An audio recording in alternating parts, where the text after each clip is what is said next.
نحمده ونصلي على رسوله الكريم أما بعد أعوذ بالله من الشيطان الرجيم بسم الله الرحمن الرحيم۔ اس پر تمام اہل علم کا اتفاق ہے کہ سورہ فاتحہ مکہ مکرمہ میں نازل ہے۔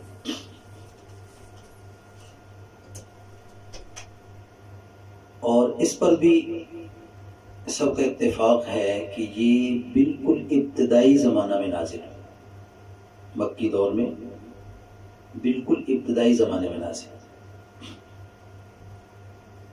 اور یہ سورت 7 آیتوں پر مشتمل ہے،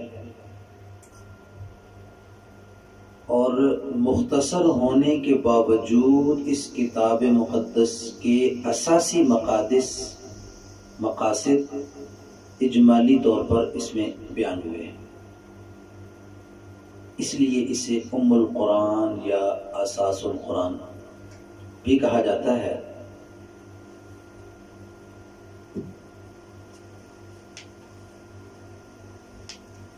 یعنی قرآن مجید کی بنیاد اس سورت کی حیثیت قرآن کے دیباچہ کی ہے،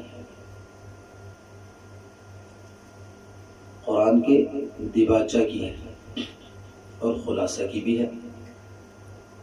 قرآن کریم کے بنیادی مضامین 3 ہیں: توحید، رسالت اور قیامت۔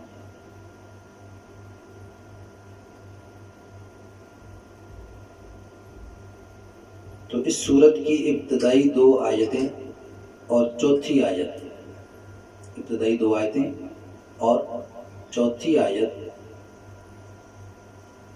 توحید کے مضمون پر مشتمل ہے۔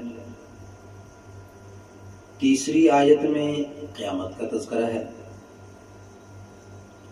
5ویں اور 6ٹھی آیت میں نبوت و رسالت کی طرف اشارہ ہے۔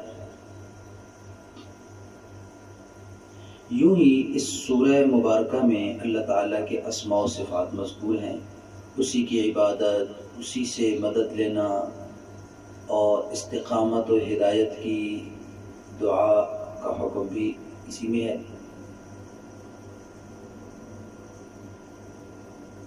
ایک طرف انبیاء و صالحاء کا تذکرہ ہے تو دوسری طرف ان قوموں کی روش سے بچنے کی تلقین بھی ہے کہ جو اپنی علمی اور عملی کمزوری کی وجہ سے اللہ تعالیٰ کے غضب اور اس کے عذاب کے مستحق ہوئے۔ یہ دعویٰ بلا خوف و تردید کیا جا سکتا ہے کہ سورہ فاتحہ ایک بے مثال دعا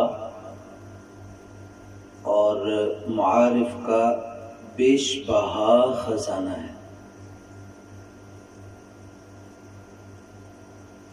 اور قرآنی علوم کا ایسا شفاف آئینہ ہے جس میں 113 صورتوں کی جھلک ہم مختصر وقت میں دیکھ سکتے ہیں۔